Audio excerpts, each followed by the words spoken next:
Hola, hola, muy buenas tardes, que el Señor les bendiga a todos. Qué gusto y qué privilegio poder estar nuevamente juntos. Hoy día vamos a compartir lo que vendría a ser una especie de apéndice, no realmente un epílogo, pero sí algo complementario a lo que hemos venido estudiando las últimas semanas. El mensaje de Jesucristo a las 7 iglesias, pero el día de hoy vamos a ver la manera histórica o el método de interpretación histórica de este mensaje a las 7 iglesias. Ustedes recordarán que habíamos mencionado que nuestro Señor Jesucristo reveló por medio del libro de Apocalipsis, capítulos 2 y 3, un mensaje contenido en 7 cartas a 7 iglesias de Asia Menor en los tiempos del apóstol Juan. Y que este mensaje a estas 7 iglesias contenía, globalizaba todo lo que tenían que escuchar las iglesias de todos los tiempos y de todo el cristianismo. Que no eran únicamente 7 las iglesias cristianas que habían en la época del apóstol Juan, a principios del cristianismo, que eran mucho más la cantidad de iglesias cristianas, pero que estas 7 eran las representativas que englobaban a la totalidad, a todo el conjunto de la iglesia cristiana, de tal manera que en estos 7 mensajes encontramos todo lo que toda la cristiandad necesita saber, de la época de Juan, de la época de la historia de la iglesia, en toda época de la historia de la iglesia y también en nuestros días. Estos 7 mensajes a 7 iglesias específicas, cada una de estas iglesias tenía ciertas características que podían identificarse con cierto tipo de iglesias cristianas, y que aún en nuestros tiempos podríamos encontrar iglesias con algunas de estas características de estas 7 iglesias, o de repente alguna iglesia cristiana que tiene las características de varias de estas 7 iglesias cristianas, de manera que el mensaje o la enseñanza, la lección que nuestro Señor Jesucristo daba a esas iglesias en la época del apóstol Juan está vigente también para nuestros días. Una enseñanza, una exhortación, una llamada de atención y también palabras de ánimo para la iglesia en nuestros días, para nosotros. Pero después de haber recorrido estos 7 mensajes en el capítulo 2 y 3 de Apocalipsis, los mensajes a Éfeso, a Esmirna, a Pérgamo, a Tiatira, a Sardis, a Filadelfia y a la Odisea, y después de haber estudiado detalladamente todo lo que el Señor nos quería enseñar, habíamos mencionado que también había un tipo de interpretación que se le llama el método de interpretación histórica. Y este método de interpretación histórica se trata de que desde la época de los apóstoles, desde el inicio del cristianismo, hasta nuestros tiempos y hasta el día que sea el rapto de la iglesia, o sea, en estos casi 2000 años que han sucedido, muchas personas ven el mensaje a las 7 iglesias como 7 etapas, 1, 2, 3, 4, 5, 6, 7 etapas del cristianismo, 7 etapas de la historia de la iglesia, de tal manera que el mensaje a Éfeso es para la iglesia que recién se iniciaba, años después el mensaje a Esmirna, los años subsiguientes el mensaje a Pérgamo, y así sucesivamente hasta llegar a la iglesia de nuestros tiempos, que sería la iglesia de la Odisea. Cuando hablamos acerca de este método de interpretación histórica de las 7 iglesias, lo tomamos de manera interesante y de manera referencial. De ninguna manera lo tomamos como algo determinante. No se puede tomar esta interpretación histórica del mensaje a las 7 iglesias de manera dogmática o de manera radical, diciendo, sí, la iglesia tal, por ejemplo, Pérgamo o Tiatira representa a la iglesia católica y Sardis representa a la iglesia protestante. Si bien vamos a ver elementos que nos dan paralelismos, similitudes, sin embargo no podemos radicalmente decir esto es tal cosa. Simplemente nos sirve como una figura, como un tipo. Vamos a hacer una oración y vamos a seguir conversando acerca de este interesante tema. El estudio final del mensaje de Jesucristo a las 7 iglesias, la interpretación histórica. Bendito Padre Celestial, nos ponemos a tus pies rogándote que nos llenes de tu Espíritu Santo para que seamos edificados siempre primeramente con lo que tu palabra nos dice en forma directa. Y ahora, Señor, después de haber estudiado durante varias semanas el mensaje de tu Hijo Jesucristo a las 7 iglesias de Apocalipsis, que es un mensaje para nosotros también el día de hoy, ahora, Señor, en esta oportunidad queremos dar un vistazo con un recordatorio de lo que ha sucedido a través de la historia de la iglesia cristiana. Te pedimos, Señor, también que en esto seamos edificados, que en esto aprendamos y que en todo siempre crezcamos en temor reverente a ti y en amor y más amor hacia ti, hacia tu Hijo Jesucristo, hacia tu Espíritu Santo. Te amamos, Señor, te damos gracias y te lo pedimos todo en el nombre de tu Hijo Jesús. Amén. Muy bien, buenas tardes con todos los que ya se han conectado hasta este momento. Veo en la pantalla un poco de los nombres que van apareciendo, pero varios ya se pasaron para arriba, ya no los vi, pero saludos para todos. Hay muchas veces que en la Biblia vemos figuras, tipos, prototipos o tipologías, una especie de paradigmas, unas sombras de eventos, circunstancias o personajes que son mencionados en algún lugar de la Biblia y que luego tienen una proyección hacia el futuro y se cumplen en el futuro. Tipologías les llamamos. Por ejemplo, hay muchas tipologías que encontramos en el Antiguo Testamento con respecto a nuestro Señor Jesucristo. El personaje que aparece, este personaje misterioso que aparece en Génesis, llamado Melquisedec, en el capítulo 14 de Génesis, muchos lo ven como un prototipo de Jesucristo, porque Melquisedec es rey de justicia, también es rey de Salem, que significa rey de paz, sacó pan y vino para recibir a Abraham cuando regresó de vencer a los reyes después de una guerra. Y Melquisedec bendijo a Abraham, Abraham le dio los diezmos de todo, y había muchos paralelismos entre este personaje misterioso, Melquisedec, y nuestro Señor Jesucristo. Asimismo, a veces encontramos paralelismos entre, por ejemplo, Isaac, el hijo de Abraham, cuando iba a ser sacrificado, y cómo de manera mansa fue con su padre hasta llegar al monte Moriah, y ahí él cargó la leña para el sacrificio, así como nuestro Señor Jesucristo cargó el madero de la cruz. Y encontramos similitudes entre el sacrificio de Isaac y lo que Abraham sentía como padre y el sacrificio de nuestro Señor Jesucristo. Pero, aun cuando encontramos así personajes que nos sirven como tipologías, otro personaje, por ejemplo, José en Egipto, también en algunos aspectos se toma como una tipología proyectada a nuestro Señor Jesucristo. Pero aún así no podríamos decir que todo lo que diga acerca de Melquisedec, o todo lo que diga acerca de José, o todo lo que diga acerca de Isaac, o otras prefiguras del Antiguo Testamento con respecto a nuestro Señor, no todo puede ser tomado de manera literal y transponerlo, porque la realidad fue la que fue dada en el Antiguo Testamento. Así, este mensaje de Jesucristo a las 7 iglesias aquí en Apocalipsis fueron mensajes específicos a esas 7 iglesias que realmente existieron en los tiempos del apóstol Juan. Pero al leer las enseñanzas nos damos cuenta que ese tipo de cristianismo y ese tipo de personas y ese tipo de circunstancias y ese tipo de debilidades en la iglesia se dan en toda época y también se dan en nuestros tiempos, y por eso nos damos cuenta que la enseñanza también aplica para nosotros y está vigente el día de hoy. Entonces, vamos a enfocarnos considerando a estas 7 iglesias y como si fueran 7 etapas de la historia del cristianismo, desde la época de los apóstoles hasta nuestros días. Y les pido, hermanos, que abran sus Biblias a Apocalipsis, capítulo 2 y 3. Cuando abren sus Biblias en Apocalipsis, capítulos 2 y 3, pueden visualizar estas 7 iglesias. En el capítulo 2 de Apocalipsis van a encontrar Éfeso, Esmirna, Pérgamo y Tiatira. Y en el capítulo 3 van a encontrar a Sardis, a Filadelfia y a la Odisea. Entonces ahí van a tener a las 7. E imaginen, visualicen estas 7 iglesias como 7 etapas.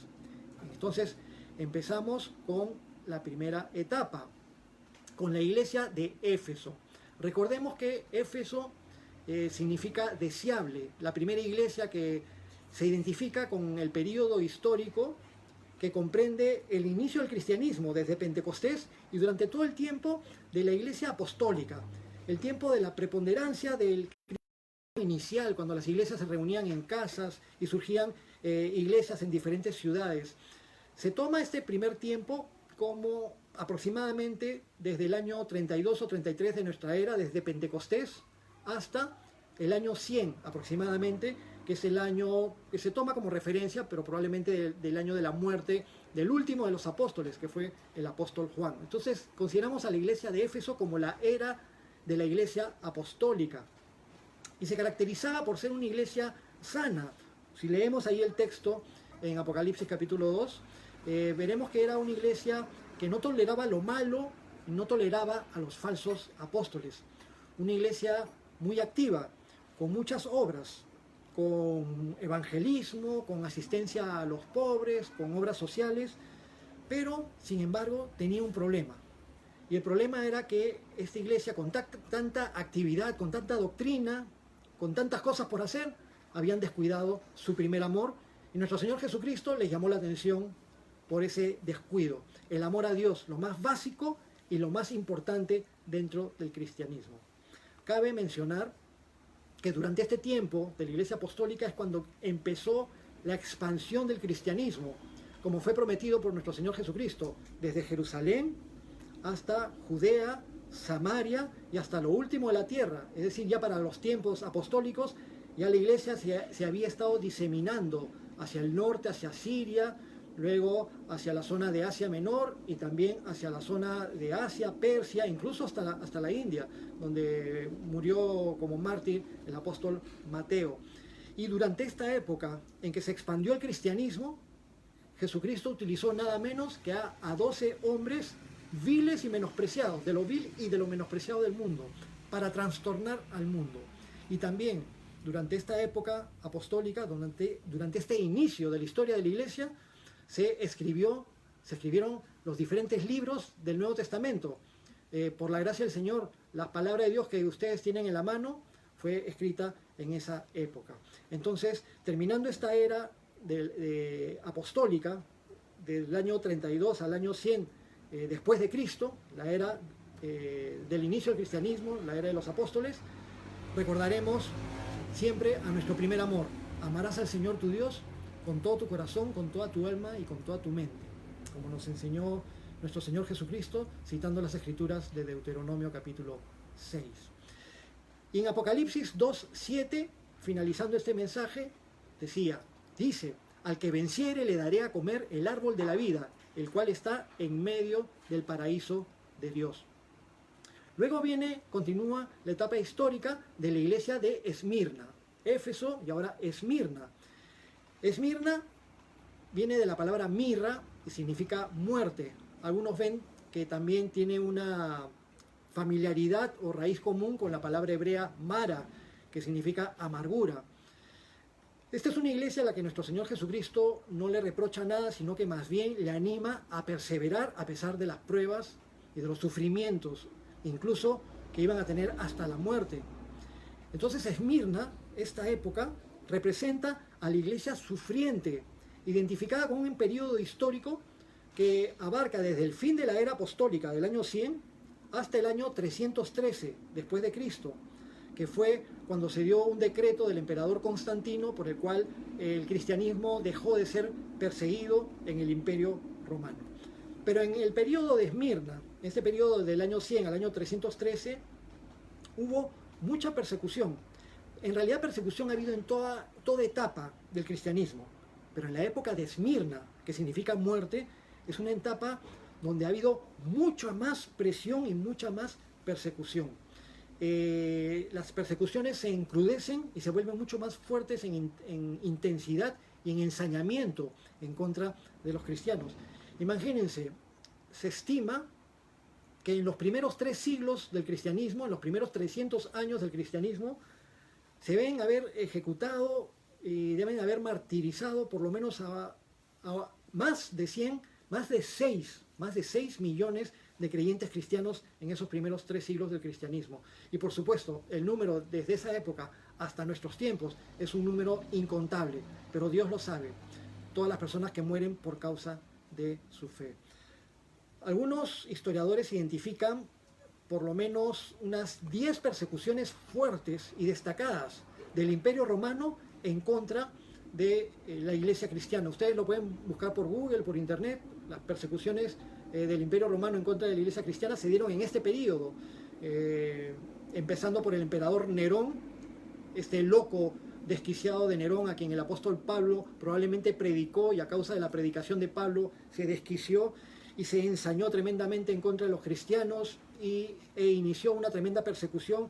Y en uno de los aspectos de su locura, Nerón incendió la ciudad de Roma y usó como culpables, como chivo expiatorio a los cristianos, culpó a los cristianos del incendio de Roma, haciendo una peor persecución. Y cuando capturaban a los creyentes cristianos, los ejecutaban, los mandaban al circo, pero muchas veces los untaban de brea, los empalaban y los ponían como postes en algunas avenidas y los prendían de noche como postes de luz.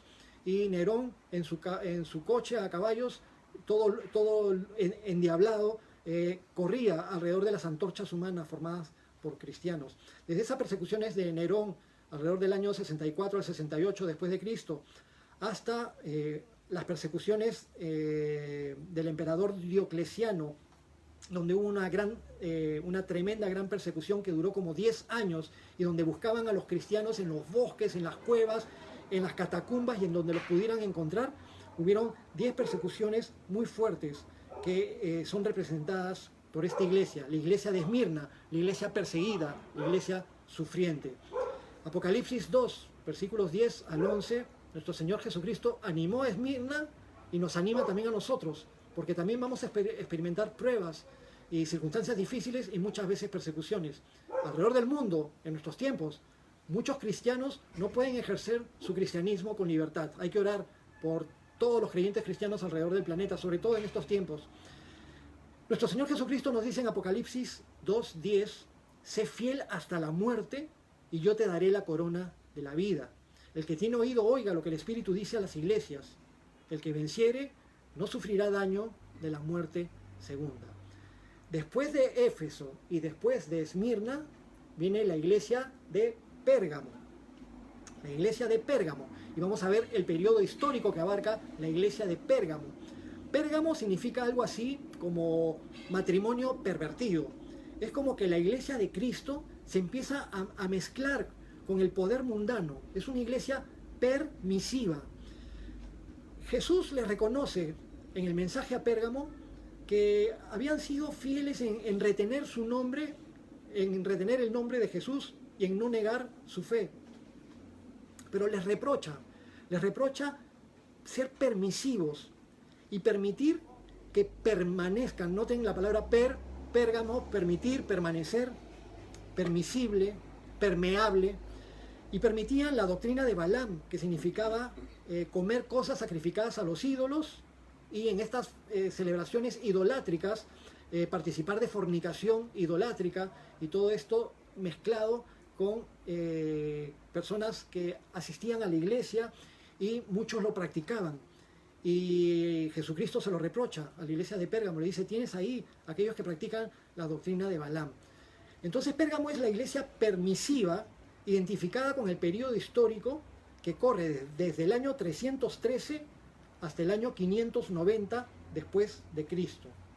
¿Por qué la fecha del 313 después de Cristo es clave para iniciar este periodo? Porque después de las persecuciones cruentas del Imperio Romano al cristianismo, el cristianismo se fue multiplicando más y más y más. En toda época, mientras más perseguían al cristianismo, el cristianismo crecía más. Y en toda época, cuando más trataban de eliminar la Biblia se escribía más, se distribuía más, y en nuestros tiempos está completamente difundida a nivel mundial. No puede el enemigo eliminar ni a la iglesia de Dios, y tampoco, por supuesto, no puede eliminar la palabra de Dios. Pero después de las persecuciones cristianas señaladas en la época de la iglesia perseguida de Esmirna, ahora, en el tiempo de la iglesia de Pérgamo, desde el año 313 después de Cristo, es un momento clave donde debemos tener en cuenta el nombre del emperador Constantino. Y a ustedes, como una tarea para su casa, averigüen y estudien acerca de Constantino y todo lo que influenció en la iglesia cristiana. Aparentemente, con Constantino sucedió algo muy bueno cuando promulgó el Edicto de Tolerancia, también conocido como Edicto de Milán del 313. Con este edicto se detuvieron las persecuciones a los cristianos y se autorizó oficialmente el culto cristiano, pero también se permitió la tolerancia a todos los demás cultos religiosos que hubiera. Y esto aparentemente podría parecer muy bueno y muy liberal, similar a nuestros tiempos. Sin embargo, hubieron diferentes problemas. Constantino tomó, bajo su poder, él tomó el control de muchas decisiones de la iglesia. Es decir, no fue un gobernante que dejó a la iglesia caminar por sí misma, sino que él mismo tomó un protagonismo con respecto a la iglesia cristiana. Hay un relato que es casi un mito con respecto a la conversión de Constantino, con respecto a algunas circunstancias que se dieron cuando se afirmaba como emperador romano. Este mito señala que en el año 312 Constantino tuvo un sueño. Cuando estaba por afianzarse en el poder y se estaba enfrentando a otro que también quería ser emperador romano, tuvo un sueño en que Jesucristo le mostró una señal que era la X y la R griega, que significan la C y la R latina, pero la K y la R griegas eran una X y una P. Y esta X y una P superpuestas formaron un signo. Y según Constantino dice que soñó que Jesucristo se le apareció, le mostró esta señal de la X con la P y le dijo en ese sueño: con este signo vencerás. Y a raíz de ese momento, Constantino hizo que todos los estandartes de todo su ejército tuvieran este signo, y cuando se enfrentó a sus enemigos en la batalla del puente Milvio cerca de Roma, venció, y a partir de ese momento adquirió su simpatía por el cristianismo y su protagonismo con respecto al cristianismo, aunque él recién se bautizó poco tiempo antes de morir. Muchos historiadores dudan de una verdadera conversión de Constantino. Creen que más bien que su permisividad con los cristianos fue un cálculo político, ya que para el tiempo de Constantino el cristianismo había crecido y se calcula que habrían alrededor de unos 6 millones de creyentes cristianos en esa zona del Imperio Romano, y por lo tanto Constantino lo veía como una oportunidad. Y es más, hubieron más cosas. Empezó a admitir en el ejército a los cristianos y a darles privilegios. Y muchas personas comunes y corrientes que querían tener privilegios e ingresar al ejército eran estimulados también por Constantino para convertirse, bautizarse y recibir un premio y recibir ropas y premios en efectivo por esa razón, y de esa manera hacer crecer su ejército, un ejército sumiso por este común denominador de un supuesto cristianismo. Pero de inmediato, con esta libertad, la iglesia se empezó a llenar y a llenar y a llenar de personas que no tenían un cristianismo fervoroso, que no tenían una fe de una auténtica conversión. Entonces, muchas personas con un trasfondo de paganismo ingresaron a la iglesia cristiana y permearon la iglesia cristiana con todo su paganismo, el cual fue permitido y fue aceptado. Muchas cosas sucedieron durante ese tiempo, durante el periodo, y desde ese momento hasta el año 590, ya después, ya con otros emperadores y con otras circunstancias, se empezaron a dar una serie de circunstancias dentro de la iglesia cristiana. En este periodo se empezó a utilizar el uso de imágenes, lo cual no hicieron ninguno de los cristianos al principio del cristianismo, y mucho menos en el Antiguo Testamento los judíos. En este periodo de tiempo también, del 313 al 590 después de Cristo, es cuando empezó a desarrollarse la devoción a la Virgen y a los santos, reemplazando a otras deidades del Imperio Romano y del Imperio Griego. En este tiempo también se inició la celebración de la misa, la doctrina del purgatorio, la extrema unción, orar por los muertos. Y en este periodo histórico representado por Pérgamo, se comprometió el cristianismo al permitir que se introduzcan y permanezcan prácticas paganas que llevaron a la iglesia a una situación de infidelidad y de impureza espiritual. Pero lo peor todavía no ha llegado. En Santiago 4, versículos 4 al 5, que hace poco nos estuvo compartiendo el pastor Iván, Santiago 4, 4 al 5, nos dice: oh almas adúlteras, ¿no sabéis que la amistad del mundo es enemistad contra Dios? Cualquiera pues que quiera ser amigo del mundo se constituye enemigo de Dios. ¿O pensáis que la Escritura dice en vano: el Espíritu que Él ha hecho morar en nosotros nos anhela celosamente? En Apocalipsis 2:17, Jesús da una promesa a la iglesia de Pérgamo y a todos en general: al que venciere daré de comer del maná escondido y le daré una piedrecita blanca, y en la piedrecita blanca escrito un nombre nuevo, el cual ninguno conoce sino aquel que lo recibe. Después de Pérgamo, cuando el periodo histórico de Pérgamo termina en el año 590 después de Cristo, viene un siguiente periodo que se le atribuye, que abarca desde el año 590 hasta el año 1517, y ya vamos a ir diciendo las razones. La siguiente iglesia, el siguiente periodo histórico, la iglesia de Tiatira. La iglesia de Tiatira. Tiatira significa sacrificio continuo. Y pensemos en el aspecto religioso, alguien que continúa sacrificando cuando Jesucristo en realidad fue el sacrificio definitivo. Y ya no cabe más sacrificio después del sacrificio de nuestro Señor Jesucristo. La interpretación histórica abarca este periodo, ¿no? Desde el año 590 hasta el año 1517. La iglesia de Tiatira tenía el reconocimiento de nuestro Señor Jesucristo por su amor, por su fe, por su servicio y por abundantes obras. O sea, tenían cosas buenas que nuestro Señor Jesucristo les reconocía. Pero sin embargo, también tuvo un problema similar a la iglesia de Pérgamo, pero más pronunciado. Esta iglesia era tolerante frente al adulterio y a la fornicación, con la que una profetisa, una mujer que se hacía llamar profetisa, esta mujer llamada Jezabel, seducía a los creyentes cristianos para que caigan en fornicación, también en idolatría y en adulterio.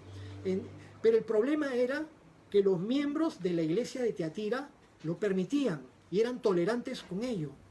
Y nuestro Señor Jesús no es tolerante con las prácticas pecaminosas. Es amoroso y es misericordioso con nuestras debilidades para llevarnos al arrepentimiento. Pero nuestro Señor Jesucristo no es condescendiente con que pequemos y sigamos pecando y no nos arrepintamos de pecar. Entonces, esta iglesia tenía ese problema y se identifica con este periodo histórico que corre del año 590 hasta el año 1517, porque en el año 590 se consolida, en lo que se llamaba iglesia cristiana, se consolida el poder papal, con el Papa Gregorio, y el cristianismo se consolida como religión oficial en esta zona del occidente, y ya en el liderazgo de la iglesia hubieron papas buenos y papas malos y papas muy malos. Papas buenos que quisieron hacer cosas buenas, pero también papas que eran capaces de cometer adulterio, cometer fornicación. Un papa conocido alrededor del año 1000 que se involucró con una prostituta, que tuvo hijos y que hizo que sus hijos se convirtieran en los siguientes papas. Otros papas que los hicieron papas a la edad de 12 años y que envenenaban y mataban a cualquier opositor que se pusiera en su camino, y una serie de tantas historias que no están ocultas y que son fácilmente ubicables, sobre todo en las redes, que hay tanta documentación a la mano. Durante este periodo histórico, desde el año 590 hasta 1517, se oficializan una serie de prácticas y doctrinas completamente antibíblicas. Y eso sí hay que subrayarlo. Por ejemplo, la supremacía e infalibilidad del Papa. Por ejemplo, dijimos, han habido papas buenos y papas malos. Pero como un papa que es un asesino, que es un envenenador, que tiene mujeres, etc., ¿cómo va a ser infalible y ser el representante de Dios y que lo que el papa dice es la voz de Dios? Imposible. En esa época también se empezó a dar la canonización, se empezó a iniciar la canonización de los santos. Hay muchos hombres y mujeres de Dios, santos, que están en la presencia de Dios. Grandes personajes que amaron a Dios y que sirvieron al Señor con mucha humildad. Pero les aseguro algo, y se lo aseguro con toda certeza: ningún hombre y mujer de Dios permitiría pleitesía para sí mismo. Ninguno de los santos, de los verdaderos santos que están en la presencia de Dios disfrutando de la gloria de Dios, permitirían que sean elevados a un altar para que un ser humano les rece y les lleve flores o les rinda culto o les celebre una fecha, una festividad religiosa. Ellos no lo permitirían. Y ten por seguro que si el apóstol Pedro pudiera bajarse y ponerse en el lugar de su estatua, al primero que se le acerque a adorarlo le metería un puñete en la cara y no se lo permitiría. La canonización de los santos. ¿Qué organización humana puede determinar quién es santo y quién no es santo? Porque las intenciones del corazón únicamente las conoce Dios mismo. En ese tiempo también, en este periodo histórico, se dio la autorización oficial ya de la Iglesia para la veneración de imágenes y de reliquias. Se empezó a hacer el uso también del agua bendita, se estableció el celibato para el clero, algo completamente antinatural. Los apóstoles, Pedro tenía esposa, los apóstoles tenían esposas,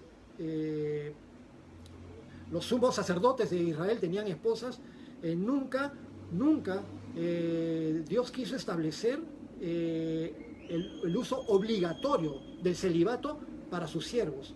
Hay quienes tienen el don, lo dijo nuestro Señor Jesucristo, pero cuando le impones el celibato a alguien que no tiene el don, surgen los problemas. Y por eso es que es tan difundido.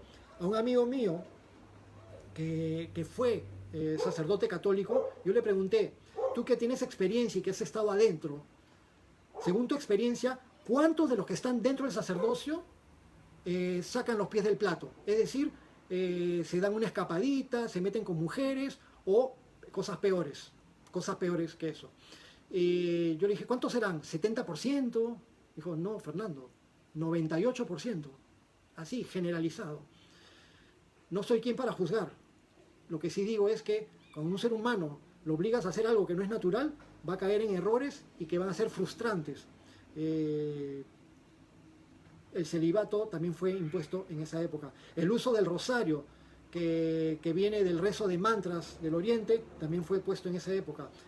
La venta de indulgencias, esto que cuando lo recordamos en nuestros tiempos, nos damos cuenta de que era algo horrible ante los ojos del Señor, que se le pudiera hacer a alguien que pague para que se le perdonen sus pecados en el cielo y para que tenga menos años en el purgatorio.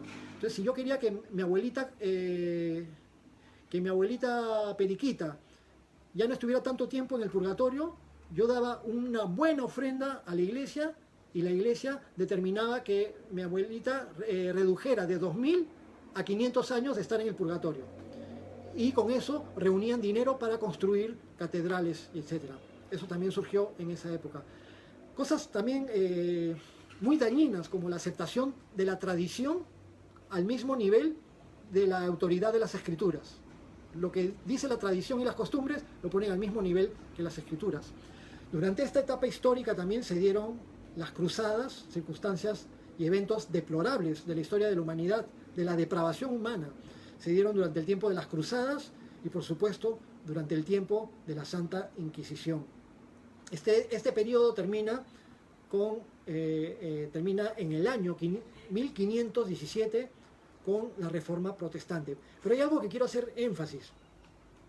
A esta iglesia de Tiatira, Jesucristo le reconoce cosas buenas y le llama la atención por cosas malas. Y así es con todo el cristianismo en general.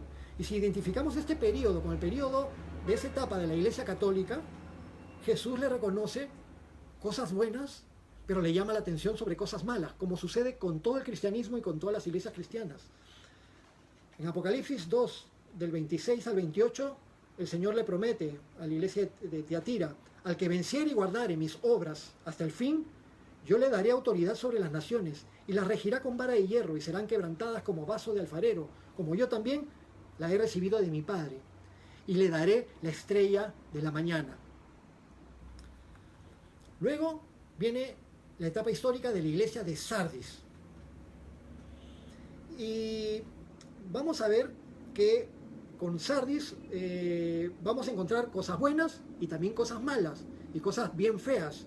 Y si bien habíamos identificado a la iglesia de Tiatira con la iglesia católica, ahora vamos a identificar a la iglesia de Sardis con la iglesia protestante o con la iglesia evangélica. Sardis significa remanente. Y la situación espiritual de Sardis es lamentable, ya que Jesús les llama la atención diciéndoles que tienen nombre de que viven, pero están muertos. Es en realidad una iglesia muerta. Eso quiere decir que ellos se llaman cristianos, pero viven como muertos espirituales. Es decir, como la gente que está acostumbrada a asistir a las iglesias y cree que es cristiano, pero no por el hecho de asistir a una iglesia eres cristiano. Lo habíamos comentado la vez pasada y todo el mundo lo usa como ejemplo, ¿no? Que tú estés en una sanguchería no significa que tú seas un sándwich. El hecho de estar dentro de una iglesia no significa que seas un creyente cristiano. Y Jesús les llama la atención de esta manera tan categórica y desagradable a la iglesia de Sardis. Tienes nombre de que vives, pero estás muerto.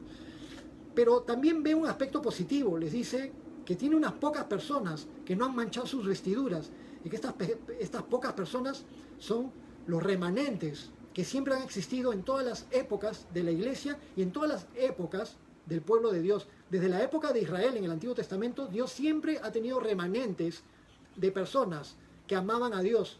Y con el pueblo también había muchas personas que se desviaban detrás de la idolatría, detrás de la incredulidad, detrás de la pecaminosidad. Eso ha habido en toda época y sigue habiendo hasta nuestros tiempos.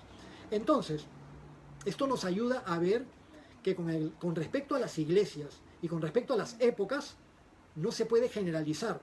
No se puede decir todos en esa iglesia son malos y todos en determinada iglesia sí son buenos. O todos en mi iglesia son buenos, pero en la otra iglesia todos son malos.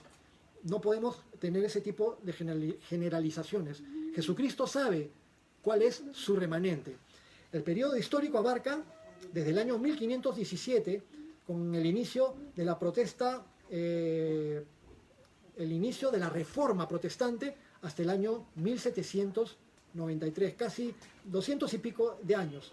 Se toma como referencia este año de 1517 porque fue cuando en el 31 de octubre de ese año Martín Lutero clavó en la puerta de la iglesia en la ciudad de Wittenberg sus famosas 95 tesis, donde se rebela contra las enseñanzas y prácticas antibíblicas de la iglesia dominante, de la iglesia tradicional, de la iglesia católica en ese momento. Y se rebela, y la Reforma protestante aportó muchas cosas positivas, pero tuvo sus problemas también. Esta reforma de salirse, de despercudirse de todas las cosas que se habían introducido dentro del cristianismo, que se había introducido y toda esa serie de prácticas que no eran bíblicas y que no eran de parte de Dios, todo ese grupo de cosas que se quisieron despercudir no empezaron con Martín Lutero, sino que empezaron mucho tiempo antes con una serie de personas que dieron su vida por enseñar la verdad, por defender la verdad y por querer traducir la Biblia a los idiomas originales de los diferentes pueblos, para que el pueblo no sea ignorante de la voluntad de Dios.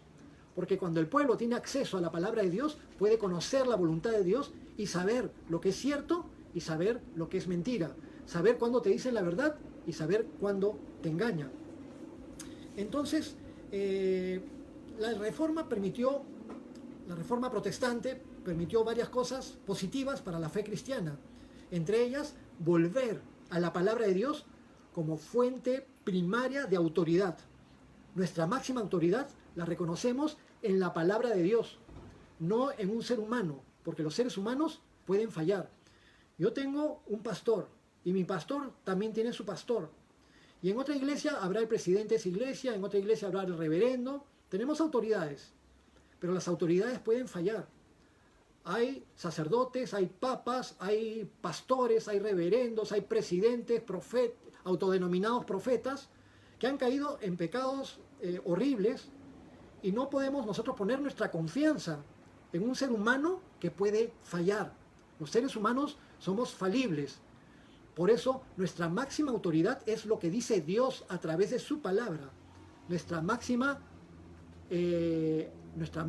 autoridad no es lo que diga alguien, sino lo que dice la palabra de Dios.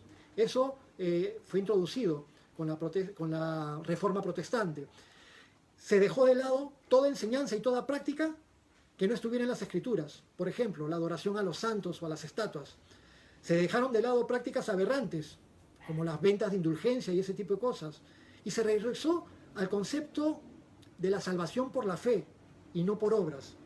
Cuando Jesucristo nos enseñó que todo aquel que cree en Él tendrá vida eterna, que seremos salvos por gracia, nos enseñó el apóstol Pablo, por gracia, por medio de la fe y no por obras, para que nadie se gloríe.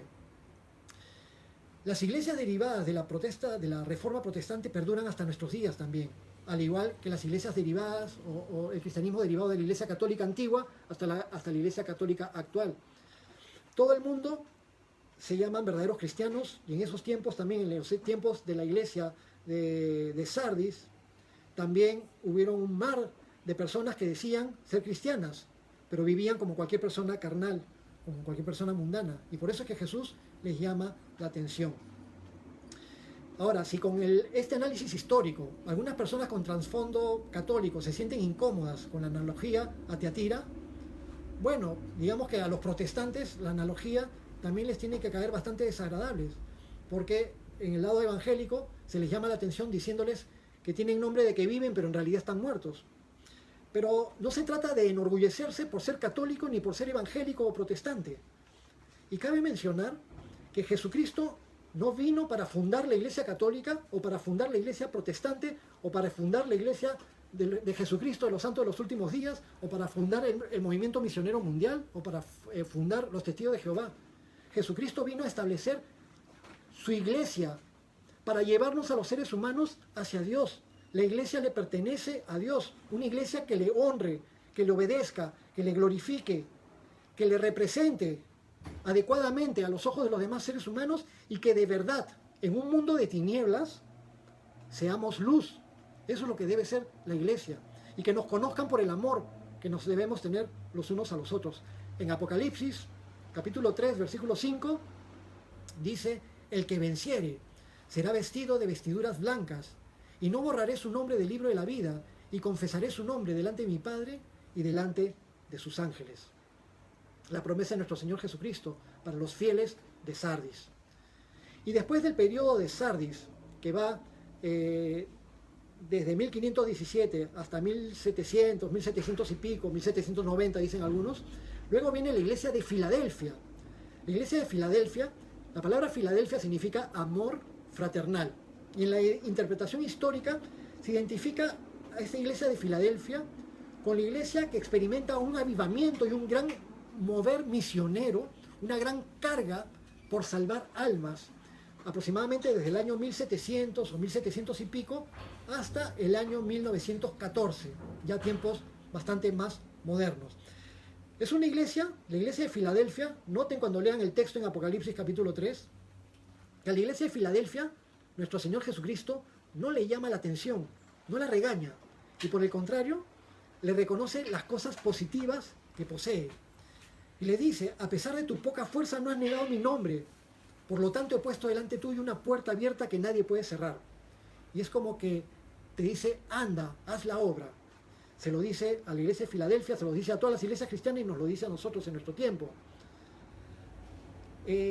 Algunos dan como fecha de inicio esta etapa del cristianismo, de la iglesia misionera, 1793, por ser el año en que William Carey llegó a Calcuta, a la India, y estableció una labor misionera importante. Hubieron muchos misioneros importantes en esa época. Solamente a manera de ejemplo hablo acerca de William Carey. Él era un ministro bautista que era vendedor de zapatos en Inglaterra. Ahí sintió el llamado de ir a evangelizar otras regiones y finalmente, después de un tiempo, viajó con su esposa Dorothy y con sus 2 hijos, y luego de un viaje muy largo de 5 meses llegó a la India. En el tiempo del viaje, en el tiempo de estar en la India, sufrieron de muchas penalidades por causa del servicio a Dios, muchas carencias, enfermedades, tempestades, inclemencias del clima, hambres y tantas cosas difíciles que la esposa de William Carey sufrió de demencia, llegó al estado de la locura y luego de la muerte. Fueron cosas no sencillas para ellos. Incluso William Carey, durante los 7 primeros años de su ministerio, no vio resultados porque nadie se convirtió. Entre los nativos de la India a los que William Carey quiso llegar, no hubo ningún convertido en los 7 primeros años. Pero perseveró y luego con el tiempo su ministerio fue bendecido y tuvo ya una obra prolija. Surgieron muchos más ministerios y muchos más misioneros en ese tiempo, en esos casi 200 años, en los años 1700 hasta 1900, y hombres como John Wesley. Muchos de ustedes conocen a muchos hombres de esa época. Hay reseñas y libros de biografía con respecto a estos personajes. George Whitefield, Hudson Taylor con su ministerio hacia China en 1865, Henry Venn, Rufus Anderson, John David Livingstone, D.L. Moody y muchos otros formaron parte de esta iglesia avivada, esta iglesia misionera que salió a cumplir el mandato de Jesucristo: vayan y hagan discípulos a todas las naciones. Una obra del amor de Dios hacia el prójimo, el amor que Dios pone en los creyentes cristianos hacia el prójimo. Filadelfia, amor al prójimo. Y nuestro Señor Jesucristo les dice en Apocalipsis 3:12: al que venciere, yo lo haré columna en el templo de mi Dios y nunca más saldrá de allí. Y escribiré sobre él el nombre de mi Dios y el nombre de la ciudad de mi Dios, la nueva Jerusalén, la cual desciende del cielo de mi Dios, y mi nombre nuevo. Y finalmente, para terminar, ya hemos visto 6 periodos históricos, y el último periodo histórico en toda la era de la iglesia es el que va desde el año 1900 o 1914 hasta nuestros días, y hasta que sea el rapto de la iglesia, que todavía no se ha dado. Noten, amigos, que aún continuamos en la era de la iglesia, que empezó en Pentecostés. Desde Pentecostés hasta nuestros días, continuamos en la era de la iglesia, la era de la gracia. Y todavía no termina, porque terminará cuando venga el rapto de la iglesia y nuestro Señor Jesucristo venga por nosotros y nos lleve hacia su presencia, el día del rapto. Y vamos a hablar más acerca del rapto de la iglesia más adelante, cuando continuemos con el estudio del libro de Apocalipsis. Bueno, esta última iglesia, la 7ª iglesia, es la iglesia de la Odisea. Y la Odisea significa juicio o decisión del pueblo. Esta iglesia de la Odisea, en el mensaje, en el capítulo 3 de Apocalipsis, es la iglesia tibia, la iglesia soberbia de los tiempos finales. Desde 1900 o 1914 hacia adelante, hasta que sea el rapto de la iglesia. Y Jesús le llama la atención a esta iglesia por su desagradable tibieza espiritual. Y no tiene, desgraciadamente, nada bueno que decirle a la iglesia de la Odisea. Todo lo que Jesús le dice a la iglesia de la Odisea es negativo y le llama la atención, pero por amor, porque Jesús le dice: yo corrijo y disciplino a los que amo. Por amor, Jesús le llama la atención. Y por eso nos debe llamar la atención que, si bien en diferentes congregaciones cristianas hay personas que sinceramente aman a Dios, en la sociedad moderna prevalece una apatía espiritual con la que la iglesia actual, con su tibieza, no puede alcanzar a la sociedad moderna. Pedimos al Señor que nos avive, pedimos al Señor que nos ponga pasión y fervor por la salvación de las almas. Y así como Dios ha sido bueno con nosotros para darnos la oportunidad de tener vida eterna, que el Señor extienda esa misericordia a otras personas, pero que nos use. Pero desgraciadamente la iglesia cristiana ha caído en mucha tibieza. Por ejemplo, en la sociedad norteamericana, en el transcurso de los últimos 100 años, lo más normal del mundo era ser evangélico. Todo el mundo procedía de hogares de diferentes iglesias, de diferentes denominaciones protestantes o evangélicas. Fulanito venía de una iglesia metodista, el otro, sus papás eran de la iglesia presbiteriana, el otro, sus papás eran de la iglesia bautista, y todos se acostumbraban desde chiquitos, desde niños, a asistir a las escuelas dominicales y después los domingos a la iglesia con sus familias. Pero sin embargo, conocemos, nadie tiene que decírnoslo, que la sociedad norteamericana se ha caracterizado en los últimos años por una tremenda debacle moral y una tremenda inmoralidad y perversión en muchos sentidos. Y sin embargo, se continuaban llamando evangélicos. Oye, ¿eres cristiano? Le preguntabas a alguien en la calle. Sí, por supuesto. Aunque no tanto, no practico, pero ahí estoy. Y algo parecido, en paralelo, sucede con América Latina y con el Perú en particular. Tú sales a la calle y le preguntas a cualquiera que está caminando, le dices, ¿tú eres cristiano? La mayoría te va a decir, sí, yo soy cristiano. Pero, y del mismo modo, si a muchas personas tú les preguntas si son católicos, te van a decir, por supuesto que soy católico, porque la gran mayoría son bautizados cuando son chiquitos, en el colegio les hacen hacer la primera comunión, les enseñan religión, después hacen otros sacramentos, hacen su confirmación antes de salir del colegio, pero viven toda su vida completamente mundana, cayendo en todo tipo de vicios, de debilidades, fornicación, etcétera, y viven en una forma completamente mundana, que es lo normal, el estándar de la vida cotidiana. Entonces, en medio de eso hay una tibieza espiritual. Entonces es igual, protestantes, evangélicos, católicos, la tibieza es algo que le desagrada al Señor. La tibieza le desagrada tanto que Jesús dice, y por cuanto no eres frío ni caliente, te vomitaré de mi boca. Entonces, tenemos una esperanza. Igual tenemos una esperanza, siempre tenemos una esperanza. La esperanza en la misericordia de nuestro Señor, que, así como hemos dicho, que este tiempo histórico de nuestros días, de los tiempos modernos, van a terminar en el día del rapto de la iglesia, el rapto todavía no sucede, porque Dios tiene misericordia para que más personas tengan oportunidad de arrepentirse. Pero cuando llegue ese día, Jesús vendrá por aquellos que fielmente le estén esperando. Si Jesús viniera por su iglesia ahora mismo, ¿tú estarías listo y lo estarías esperando para que venga por ti? Entonces, Jesús va a venir por aquellos que tengan puesta su esperanza en Él y no en una organización religiosa. No pongas tu esperanza y tu seguridad en una organización religiosa o en una persona determinada, porque eso no te va a salvar. No te va a salvar llamarte católico o evangélico, o seguir al Papa o a seguir al reverendo no sé cuánto. Únicamente Jesucristo salva y su sacrificio en la cruz. Jesús dice en Apocalipsis 3, 20 al 22, he aquí, yo estoy a la puerta y llamo. Si alguno oye mi voz y abre la puerta, entraré a él y cenaré con él y él conmigo. Al que venciere, le daré que se siente conmigo en mi trono, así como yo he vencido y me he sentado con mi Padre en su trono. El que tiene oído, oiga lo que el Espíritu dice a las iglesias. Y ahora sí, con eso terminamos el mensaje de Jesucristo a las 7 iglesias, incluido este apéndice, esta extensión con la interpretación histórica. No ha sido sumamente exhaustiva, porque si lo hiciéramos exhaustivo, ameritaría hacer un curso completo de la historia de la iglesia. Pero hemos tenido el atisbo de estas 7 etapas del cristianismo, desde la época de los apóstoles hasta nuestros días. Vamos a orar y terminamos con unos anuncios.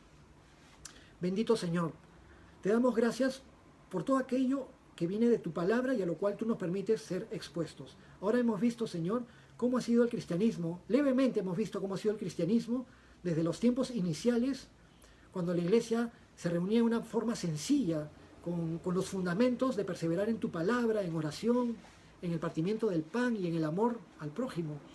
Y luego cómo se fue complicando con doctrinas complejas, con doctrinas que tú no mandaste que practicáramos, y diferentes cosas pervertidas que se metieron dentro del cristianismo y que hicieron, Señor, que la iglesia se vuelva una mala representante de tu Hijo Jesucristo, pero no en todos los casos, Señor, gracias a ti, porque tú siempre guardaste un remanente. En toda época de la historia siempre han habido hombres y mujeres que te han amado y que han sido fieles a ti por tu gracia y tu misericordia, Señor. Te pedimos esa misma gracia y misericordia para nuestros días. Y ahora, Señor, que estamos en estos tiempos en que necesitamos ser luz para un mundo que se muere, porque no va a ser solamente el coronavirus, sino que todos los años mueren millones y millones de personas sin conocerte. Te pedimos, Señor, que avives a tu iglesia y que nos ayudes a ponernos a tus pies. En el nombre de Jesús. Amén. Que el Señor les bendiga a todos. A partir del próximo martes vamos a realizar el estudio completo del libro de Apocalipsis. Nos hemos animado acá en el camino con el pastor Lucho, con el pastor Iván, realizando este estudio del Señor Jesucristo, este mensaje de Jesucristo a las 7 iglesias de Apocalipsis, y pensamos, ¿por qué no hacer el libro de Apocalipsis completo? Así que vamos a aprovechar de aquí en adelante todos los martes el estudio del libro de Apocalipsis. A partir del próximo martes hacemos un recuento del capítulo 1. Obviamente ya no vamos a estudiar exhaustivamente el capítulo 2 y 3, que ya están allí en los videos. Y luego continuamos con el capítulo 4, el rapto de la iglesia, el tiempo de la tribulación y todo lo demás, cosas muy importantes, muy interesantes, que vamos a poder estudiar juntos en el libro de Apocalipsis. No se lo pierdan. Muy bien, recuerden las demás actividades que tenemos los días jueves a las 5 de la tarde con el pastor Lucho García, que va a terminar el libro de Ruth y va a comenzar luego Primera de Samuel este jueves a las 5 de la tarde. Este viernes a las 5 de la tarde también vamos a tener un tiempo de oración, pero a partir de la próxima semana va a cambiar. El día del tiempo de oración van a ser los días miércoles, porque vamos a recomenzar las reuniones del grupo de jóvenes adultos los días viernes a las 5 de la tarde. Así que de aquí en adelante, en todas las reuniones que tengamos, lo vamos a ir anunciando. Este viernes hay reunión de oración, pero la próxima semana va a ser el miércoles, el tiempo de oración que vamos a pasar juntos. Pero no se olviden, este viernes. Luego, el día sábado, también a las 5 de la tarde, el estudio de la carta de la epístola de Santiago con el pastor Iván. Pero el mismo día sábado, el pastor Iván a las 5 de la tarde, pero el día sábado a las 7 de la mañana, el desayuno de caballeros con el pastor Lucho García, y los caballeros que quieran participar en el desayuno pueden enviar tienen que abrir una cuenta de correo electrónico, una cuenta de Gmail, para que los puedan considerar en el grupo de Meet. Se contactan con el pastor Lucho García para que los incluya y estar en la reunión de caballeros. Los domingos siempre a partir de las 10 de la mañana. Que el Señor les bendiga a todos, que seamos todos bendecidos. Amén.